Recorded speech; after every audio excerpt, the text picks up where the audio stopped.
আমরা এখন ওয়াকআউট করছি। আসসালামু আলাইকুম। মাননীয় বিরোধী দলের নেতা, ওয়াকআউট করার স্বাধীনতা আপনার আছে, বাট সংসদের ভিতরে সবকিছু আলোচনা করা দরকার, না হলে জাতি কি পাবে? এটা একটা বাহানা হয়। উদ্দেশ্য ছিল প্রধানত এই আইন প্রণয়ন কর্মকাণ্ডে সহযোগিতা না করা। আমি কিছু বললে তো বলবে যে উনি শিক্ষকতা করতেন, আজকেও বলেছেন।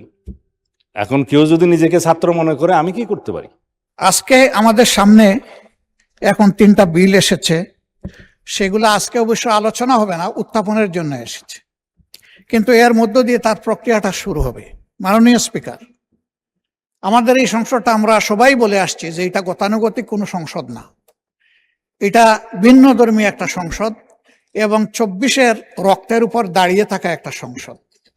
আশা ছিল যে সংসদের সূচনা থেকেই আমরা একটা ফ্রেশ স্টার্ট করতে পারবো, দেশের জন্য, জাতির জন্য নতুন একটা সূচনা হবে, পরিবর্তনের একটা সূচনা হবে। সেই লক্ষ্যেই আমাদের সংসদ নির্বাচন এবং গণভোট অনুষ্ঠিত হয়েছিল। সংসদ নির্বাচন অনুযায়ী, এর ফলাফল অনুযায়ী সংসদ আহ্বান করা হয়েছে, কিন্তু গণভোটের জন্য সংস্কার পরিষদের সেই সভাটার আহ্বান করা হলো না। এটা যখন উপেক্ষিত হলো, আমরা নোটিশ দিলাম, আলোচনা হলো 3 ঘন্টা, তারপরে বিষয়টা টকড আউট হয়ে গেল। টকড আউট মানে নো রেজাল্ট। আমরা এখানে আসলে নিজের জন্য এই বিষয়টা উত্থাপন করিনি, জাতির জন্য ছিল, যেখানে প্রায় 70 ভাগ মানুষ হা ভোটে রায় দিয়েছিল। এবং আমরা উভয় পক্ষ, এখন যারা সরকারি দলে আছি, বিরোধী দলে আছি, আমরা সবাই ছিলাম তখন গণভোটের পক্ষে, এবং হায়ের পক্ষে আমরা কম হোক বেশি হোক আমরা সবাই ক্যাম্পেইন করেছি। কিন্তু এইটা যখন বাস্তবায়িত হলো না, জনগণের মধ্যে একটা আতঙ্ক, একটা অনিশ্চয়তা, একটা সন্দেহ দেখা দিল। আমরা বারবার এই বিষয়টা বলে আসছি, তার কোনো প্রতিকার পেলাম না। এখানে বরঞ্চ তার বিকল্প হিসাবে বলা হলো যে সংস্কারের বিষয়টা বা সংস্কার পরিষদ গঠনের বিষয়টা যেহেতু সংবিধানে নেই, এই জন্য এটা বেআইনি, আপনারা যে শপথ নিয়েছেন এটা অবৈধ শপথ। উল্টা আমাদের উপরে আরেকটা বোঝা চাপিয়ে দেওয়া হলো। অথচ এটা জনগণের দেওয়া রায়, উভয়ে মেনেছিলাম, সেই ভিত্তিতেই এই নির্বাচন হয়েছিল। এবং যে অর্ডারের মাধ্যমে নির্বাচন হয়েছে, একই অর্ডারে লেখা ছিল যে 30 দিনের ভিতরে সংসদ অধিবেশন ডাকতে হবে এবং একইভাবে সংস্কার পরিষদের সভা আহ্বান করতে হবে। উল্টা দায় এসে গেল আমাদের উপরে, আমরা ন্যায়ের পক্ষে, জনগণের পক্ষে থাকার পরেও। মাননীয় স্পিকার, আমরা তো এখানে জনগণের জন্য কথা বলেছি, এটা কোনো দলীয় সুবিধা নেওয়ার জন্য আমরা বলি নাই। বিরোধী দল এখান থেকে লাভবান হবে এমনও কোনো সম্ভাবনা নেই। 18 কোটি মানুষের রাইটের পক্ষে ছিল আমাদের এই কথাগুলা, যে কারণে ফেসিবাগ যুগে যুগে জেকে বসেছিল এই জাতির গাড়ে। আমরা চেয়েছিলাম ওই জায়গাগুলো পরিষ্কার হোক, কিন্তু আমরা বিস্ময়ের সাথে লক্ষ্য করলাম গণভোটের রায় তো মানা হলোই না। 133টা অর্ডিন্যান্স যেটা ছিল, এখান থেকে 20টাকে ল্যাপসেস করে দেওয়া হলো, যেগুলো ছিল খুবই গুরুত্বপূর্ণ। বিচার বিভাগের স্বাধীনতা, স্বাধীন দুর্নীতি দমন কমিশন, স্বাধীন মানবাধিকার কমিশন, গুম কমিশন, পুলিশ সংস্কার কমিশন, নির্বাচন কমিশন, এই বেসিক জায়গাগুলো যেগুলা ঠিক না হলে ফেসিবাদ থেকে এই দেশ এবং সমাজ মুক্তি পাবে না, সেগুলাই ল্যাপস করে দেওয়া হলো। এখন আমরা দেখছি যে সেইগুলা আস্তে আস্তে বিভিন্ন কায়দায় আপনারা এখানে, মানে আপনারা বলতে সরকারি দল এখানে নিয়ে আসছেন। আরেকটা বিষয় এখানে লক্ষণীয়, আজকের দিনটা হলো বৃহস্পতিবার। আমাদের কনসেনসাস অনুযায়ী এই দিনটা হচ্ছে বেসরকারি দিবস। বেসরকারি দিবসে সরকারি বিল আসে কিনা এটা আমি জানি না, আমাকে জানালে আমি খুশি হব। আজকের দিনটা হলো বেসরকারি সদস্যদের জন্য। হ্যাঁ, বেসরকারি সদস্য বিরোধী দলেরও হতে পারেন, সরকারি দলের হতে পারেন, মন্ত্রীদের বাইরে যারা আছেন তারা সকলেই আমরা বেসরকারি সদস্য। আমরা সেই বিল আনতে পারি, এবং পেন্ডিং অনেকগুলা বেসরকারি বিল আছে, সেই বিলগুলো আজকে না এনে আমি মনে করি যে এখানে অধিকার ক্ষুণ্ণ করা হয়েছে। এবং আজকে এখানে যেভাবে সরকারি বিল উত্থাপন করা হচ্ছে, এটা বোধহয় কোনো ভালো নজির হবে না। হ্যাঁ, স্পিকারের জুরিসডিকশনের জায়গা থেকে যদি কিছু করার থাকে সেটা আমরা জেনে নেব, কিন্তু আমরা এটাই জানতাম যে বেসরকারি দিবসটা বেসরকারি সদস্যদের জন্য। এই সব কিছুতে আমরা দেখতে পাচ্ছি যে সংসদকে ঠেলে একতরফাভাবে এক পেশে করে নিয়ে যাওয়া হচ্ছে। আমরা নীতিগতভাবে এই ধরনের বিলে আমরা অংশগ্রহণ করতে চাচ্ছি না। আমরা আশঙ্কা করছি যে এর মাধ্যমে সংস্কারের যে মূল দাবি সেইটাকেই চাপা দেওয়া হবে, তা আমরা সেই চাপা দেওয়ার পক্ষে নাই। আমরা সংস্কারের মূল দাবির পক্ষে জোরালো এবং স্পষ্ট অবস্থান আমাদের। আমরা এখান থেকে সরিনি। আমাদেরকে অফিসিয়ালি নন অফিসিয়ালি এই পার্লামেন্টের ভিতরে এবং বাইরে অনেকবারই অনুরোধ করা হয়েছে যে সংবিধান সংশোধনের কমিটিতে আসেন। একটা কমিটি এখানে পাশ হয়েছে, আমাদের প্রতিবাদ ছিল, আমরা অংশগ্রহণ করি নাই, সব ঠিক আছে। ওইটা পাশ হয়েছিল সংবিধান সংশোধন কমিটি নামে। পরে আমরা যখন বললাম যে সংবিধান সংশোধন কমিটি নামে কোনো কমিটি হওয়ার কোনো বিধান নেই, আমরা পরে শুনলাম যে এটার আগে একটা বিশেষ শব্দ বসানো হয়েছে। সেই বিশেষটা এখানে পাশ করা হয়েছে কিনা আমি জানি না। একটা কমিটি যদি আসলে এই হাউস থেকে পাশ করানো হয় তাহলে তার প্রত্যেকটি অক্ষরও এখান থেকে পাশ করাতে হবে। সেটা তো হয় না। ওইটার পক্ষে আমরা ছিলাম না, এটা বড় কথা না। আমি বলছি যে এখানে প্রসিডিওরটাও মেনটেন করা হয়নি। মাননীয় স্পিকার, এই সমস্ত বিষয় বিবেচনায় নিয়ে এখন যে বিষয়টা আপনি উত্থাপনের দিকে যাচ্ছেন, আমরা যেহেতু এই আলোচনায় বৃহৎ স্বার্থে আমরা পুরা সংস্কার চাই, আমরা গণভোটের বাস্তবায়ন চাই, এবং আমরা এইভাবে খণ্ডিত কোনো প্রসেসের অংশ হতে চাই না। এই জন্য আমরা এখন আর এই আলোচনায় আমরা অংশগ্রহণ করব না। এই পর্বে আমরা সংসদ থেকে বিদায় নিচ্ছি। আমরা আবার ওয়াকআউট করছি। আমরা আবার যখন উপযুক্ত তখন ইনশাআল্লাহ আমরা আসব, অংশগ্রহণ করব, জনগণের পক্ষে কথা বলবো। 4টা নোটিশ আমরা জমা দিয়েছি। আমরা আশা করব সেই নোটিশগুলা জনস্বার্থে, জনদুর্ভোগ নিরসনের স্বার্থে সেই নোটিশগুলা আলোর মুখ দেখবে। এই সংসদে আলোচনার সুযোগ আমরা পাবো। মাননীয় স্পিকার, আমাকে সময় দেওয়ার জন্য আপনাকে ধন্যবাদ। আমরা এখন ওয়াকআউট করছি। আসসালামু আলাইকুম। মাননীয় বিরোধী দলের নেতা, ওয়াকআউট করার স্বাধীনতা আপনার আছে, বাট সংসদের ভিতরে সবকিছু আলোচনা করা দরকার, না হলে জাতি কি পাবে? আমি অনুরোধ করব আপনারা বসেন, আলোচনায় অংশগ্রহণ করেন। পক্ষ বিপক্ষ বিতর্ক থাকবে, বিতর্কের মধ্যে দিয়েই তো জাতি পরিচালিত হবে আপনাদের নেতৃত্বে। আমরা ধৈর্য সহকারে এতক্ষণ মাননীয় বিরোধী দলীয় নেতার বক্তব্য শুনেছি। অবশ্যই এটা কোন বিধিতে বলছেন আপনিই বলতে পারবেন। বিরোধী দলীয় নেতা দাঁড়িয়েছেন, সেই জন্য আপনি ফুরুত দিয়েছেন, বিধি টিধি আর জিজ্ঞেস করার প্রয়োজন হয়নি। বিরোধী দলীয় নেতার প্রেরোগেটিভ। ধন্যবাদ। সেটা আমি জানি মাননীয় স্পিকার। আবার জিজ্ঞেস করছেন যে না, এখন আন্ডার দি সান এনিথিং উনি ভুলে গেলেন আর কি, সবকিছু বিষয়ে। তা আমাদের এখন একটা অধিকার দাঁড়ায় এগুলোর একটু জবাব দেওয়ার, তা না হলে রেকর্ডে থাকবে না।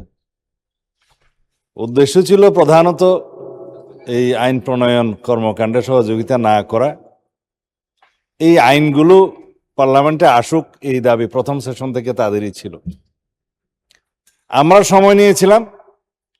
মানবাধিকার কমিশন আইনটা ইন্টারিম গভর্নমেন্টের সময় খুব তাড়াহুড়ো করে একটু ভুল ত্রুটি রেখে এই আইনটা কমিশন করেছেন মানবাধিকার কমিশন, এবং আমরা কথা দিয়েছিলাম যে সবার সাথে আলোচনা করে দেশি বিদেশি সব stakeholder, diplomatic mission, rights bodies এবং ইউএনডিপি সহ সমাজের আমাদের যে হিউম্যান রাইটস বডিজ যেগুলো আছে আমার অর্গানাইজেশন, সবার সাথে কথা বলে সেমিনার সিম্পোজিয়াম করে তারপরে আমরা একটা সুন্দর ইন্টারন্যাশনাল স্ট্যান্ডার্ড এবং ম্যাচিং উইথ আওয়ার কালচার একটা আইন নিয়ে আসবো। সেটা আইনমন্ত্রী যথেষ্ট পরিশ্রম করে কয়েক মাস আমরা সবাই আলাপ আলোচনা করে একটা মানবাধিকার কমিশন আইন আজকে বিল আকারে নিয়ে এসছে। কিন্তু এই বিলের কপি যথেষ্ট আগে সবাইকে সরবরাহ করা হয়েছে। তারপরেও আজকে বিলটা শুধু উত্থাপিত হওয়ার কথা এবং কমিটিতে প্রেরণের কথা। এরপরে সময় পাওয়া যেত 2-4 দিন, তারপরে সেটা বিবেচনাতে আসত। একই বিষয় গুম প্রতিকার এবং প্রতিরোধ, এই আইনটাও আমরা একইভাবে সবার সাথে আলাপ আলোচনা করে একটা সমৃদ্ধ শক্তিশালী আইন নিয়ে এসেছি আজকে বিল আকারে। সেটাও উত্থাপিত হওয়ার কথা, পরে কমিটিতে যাবে, আলাপ আলোচনা হবে। এইটা উসিলা হতে পারত যে এই কারণে আমরা এই বিলের উত্থাপনের বিরুদ্ধে আমরা ওয়াক আউট করলাম, যথেষ্ট সময় দেওয়া হয়নি। কিন্তু যে সমস্ত বিষয় এখানে বলা হলো, মাননীয় স্পিকার, বিরোধী দলীয় নেতার কি কোনো এখতিয়ার আছে রাষ্ট্রপতিকে চিঠি দিয়ে সংসদ আহ্বান করার জন্য? নাই। তিনি আপনার সাথে কথা বলেছেন, ইনফর্মালি বলতে পারেন, আপনি স্পিকারের দায়িত্বে ছিলেন। মাননীয় মহামান্য রাষ্ট্রপতির সাথে কথা বলেছেন, তিনি বললেন, চিঠি দিয়েছেন, বললেন জবাব পেলেন না। যেই চিঠির দেয়ার এখতিয়ারে নাই, সেই চিঠির জবাব কিভাবে দেয়া হবে? দ্বিতীয় হলো, যে আলোচনাটা তারা এক সপ্তাহ আগে করতে চাইলেন, সেটা এক সপ্তাহ পরে করলে এমন কিছু অসুবিধা হতো না, সেটা আজকে সংসদ শুরু হয়েছে। রাষ্ট্রের অনেক নির্বাহী বিভাগের অনেক কাজ থাকে। ইতিমধ্যে মহামান্য রাষ্ট্রপতির নির্বাচন অনুষ্ঠিত হয়েছে এবং শপথ গ্রহণ হয়েছে। অনেক রাষ্ট্রীয় ফাংশনস এগুলো করতে হয়েছে। তার ভিতরে তো সংসদ অধিবেশন ডাকার কোনো প্রস্তুতিই ছিল না। তারপরও রিজনেবলি এগিয়ে নিয়ে এসে আজকে এই সংসদ আহ্বান করা হয়েছে। এটা একটা বাহানা হয়। আমি থাকলে একটু অসংসদীয় বলতো, হয়তো আমি কোন শব্দ আজকে অসংসদীয় বলেছি আমি নিজেই বুঝতে পারছি না। কারণ আমার ভাষা জ্ঞান যতই খারাপ হোক, আমি খুব সচেতন থাকি যাতে কোনো আনপার্লামেন্টারিয়ান ওয়ার্ড এখানে ইউজ না করতে হয়। তারা যখন মানে ওপেন এন্ডেড কথা বলে, যে দেশে চুরি ছিনতাই হচ্ছে, এই ব্যাপারে আপনার বক্তব্য কি? স্পেসিফিক করে বলতে বলেছিলাম, তাহলে আমি উত্তর দেব। বলেছে কোনো একজন বিরোধী দলীয় সংসদ সদস্যের উপর আক্রমণ হয়েছে, মামলা হয়েছে, উল্টা তার লোকজনকে গ্রেফতার করা হয়েছে। কোন সংসদ সদস্য, কোথায় আক্রমণ হয়েছে, কোথায় গ্রেফতার হয়েছে বললে আমি জবাব দিতে পারতাম। ওপেন এন্ডেড কথার তো কোনো জবাব হয় না। সেই জন্য আমি বলেছিলাম যে জনসভায়, বাইরে, শাহবাগে, গুলিস্তানে অনেক কথা বলা যায়, কিন্তু সংসদে বলতে গেলে সেটা স্পেসিফিক নির্ধারিতভাবে বিধি মোতাবেক বলতে হবে। যাই হোক, আমি একটা স্টেটমেন্ট দিয়েছি বললেন, আমি আজকে কোনো স্টেটমেন্ট দেইনি। এগুলো ডাটা আমাদেরকে রেডি রাখতে হয়, আমরা প্রস্তুত হয়েই আসি, এবং সেরকম ডাটা প্রশ্নের উত্তরে জবাবে, সম্পূরক প্রশ্নের উত্তরে জবাবে আমরা বলেছি, কোনো বিবৃতি দেয়নি। তিনি বললেন আমি বিবৃতি দিয়েছি, বিরোধী দলীয় নেতা। তিনি এই সুযোগে গ্যাস, বিদ্যুৎ, তেল ইত্যাদির কথা বলে গেলেন। তো এইখানে গ্যাস, তেল, বিদ্যুতের জন্য তারা গত সেশনও সময় চেয়েছিলেন, সম্ভবত তার আগের সেশনে। এখানে মাননীয় প্রধানমন্ত্রী, বিরোধী দল, সরকারি দল মিলে ওনাদের প্রস্তাবে একটা কমিটি করে দিয়েছিলেন, আলোচনা হয়েছে। এখানে 1 ঘন্টা ধরে আলোচনা হয়েছে, সমস্যা সমাধানের জন্য তারা সহযোগিতা করবেন বলেছেন। কিন্তু বাইরে মাঠের বক্তৃতা তো অন্য। মাঠে এখন যে সমস্ত কর্মসূচি তারা দিয়েছে, সেই বক্তব্যের সাথে, সেই কর্মসূচির সাথে ভিতরের আলাপের তো কোনো মিল নেই। সহযোগিতায় যদি করতে চান আসুন, আবারও 68 বিধিতে আলোচনা হতে পারত, 62 বিধিতে আলোচনা হতে পারত, সেই প্রস্তাব তো দিলেন না। কারণ ওয়াকআউট যে করতে হবে পরিকল্পিতভাবে, সেই জন্য আমি এখানে বলতে শুনলাম কারখানা বন্ধ হয়েছে। আপনারা নিয়ে আসেন তথ্যভিত্তিক, কোথায় কারখানা বন্ধ হয়েছে, কয়টা বন্ধ হয়েছে, গ্যাসের কারণে, বিদ্যুতের কারণে। হ্যাঁ, দেশে আমাদের মতো পৃথিবীর বিভিন্ন দেশে যারা গালফ থেকে তেল এবং গ্যাস নিয়ে আসে, সেই গালফের সরবরাহটা বিঘ্নিত হওয়ার কারণে পৃথিবীর বহু দেশে তেল গ্যাসের মূল্য ডবল হয়েছে। বাংলাদেশে তো তা হয়নি। আমরা একটা 17 বছরের অপরিকল্পিত গ্যাস সাপ্লাই নির্ভর এই বিদ্যুৎ জেনারেশন সিস্টেমের মধ্যে চলছি, যেটা কারেকশন করতে আমাদের প্রতিনিয়ত হিমশিম খেতে হচ্ছে। মাননীয় প্রধানমন্ত্রীর নেতৃত্বে আমরা সমস্ত পরিকল্পনা প্রণয়ন করে ফেলেছি। কোথায় এফএসআরও হবে, কোথায় গ্যাস ভিত্তিক বিদ্যুৎ কেন্দ্র হবে, কোথায় তেল ভিত্তিক হবে, জরুরি ভিত্তিতে ফার্নেস অয়েল ভিত্তিক বিদ্যুৎ কেন্দ্র এখন শুরু করা হবে। সবকিছুর উদ্দেশ্য হচ্ছে দেশে যাতে কোনো রকমের সংকট না হয়, উৎপাদন কারখানা যেন বন্ধ না হয়, কোনো রকমের কোনো উৎপাদনশীলতা যাতে ব্যাহত না হয় সেজন্য, এবং তার উপর ভিত্তি করে যাতে দ্রব্যমূল্য বৃদ্ধি না হয়, সেগুলো আমাদের সবই নজরে আছে। মাননীয় স্পিকার, কথায় কথায় ওনারা গণভোটের, গণরায়ের কথা বলেন। আমিও অনেকবার এই সংসদে এই বিষয়ে বক্তব্য দিয়েছি, আমরা অনেকেই দিয়েছি। তারা একটা আদেশের কথা বলে যে শপথ তো নেওয়া হয় নাই, আদেশ মানা হয় নাই। মাননীয় স্পিকার, জুলাই জাতীয় সনদ বাস্তবায়নের জন্য 2025-এর সম্ভবত নভেম্বরের 11 বা 13 তারিখ হবে একটা আদেশ জারি করা হলো। সেটা হচ্ছে জুলাই জাতীয় সনদ উইদিন ব্র্যাকেট সংবিধান সংস্কার বাস্তবায়ন আদেশ 2025। এই আদেশের কোনো রাজনৈতিক ভিত্তি ছিল না, কোনো রাজনৈতিক সমঝোতা ছিল না। এই আদেশটা অনেকটা মার্শাল ল অর্ডারের মতো আদেশ জারি করা হয়েছে, যে আদেশটা জারি করার রাষ্ট্রপতির কোনো এখতিয়ার ছিল না। সেই আদেশের মধ্যে জুলাই জাতীয় সনদ বাস্তবায়নের জন্য 4টা প্রশ্ন দিয়ে দেওয়া হলো, তার উপরে বলা হলো গণভোট হবে। গণভোট তো আমরাই চেয়েছিলাম জুলাই জাতীয় সনদ বাস্তবায়নের জন্য, একটা আইনি ভিত্তি তারা দাবি করেছিলেন। আমরা বললাম জনগণের কাছে যাই, তারা জুলাই জাতীয় সনদ বাস্তবায়ন চায় কি চায় না সেই প্রশ্নটা আমরা রাখি। গণভোট হতে পারে, আইনি ভিত্তি রচনা হবে, সার্বভৌম জনগণের ক্ষমতা হিসাবে আমরা সেই জুলাই জাতীয় সনদ যারাই সংসদে যাবে তারা বাস্তবায়ন করতে তারা বদ্ধপরিকর থাকবে। এটা ছিল আমাদের প্রস্তাব। কিন্তু ইন্টারিম গভর্নমেন্টের সময় কোনো না কোনোভাবে একটা রাজনৈতিক সমঝোতাবিহীন দূরভিসন্ধিমূলক একটা প্রতারণা করা হয়েছে। সেটার নাম হচ্ছে জুলাই জাতীয় সনদ উইদিন ব্র্যাকেট সংবিধান সংস্কার বাস্তবায়ন আদেশ 2025। গণভোট হলো, আমরাও বলেছি জুলাই জাতীয় সনদ বাস্তবায়নের জন্য জনগণ হ্যাঁ ভোট দিন। আমরা তো আছি সেই জায়গায়।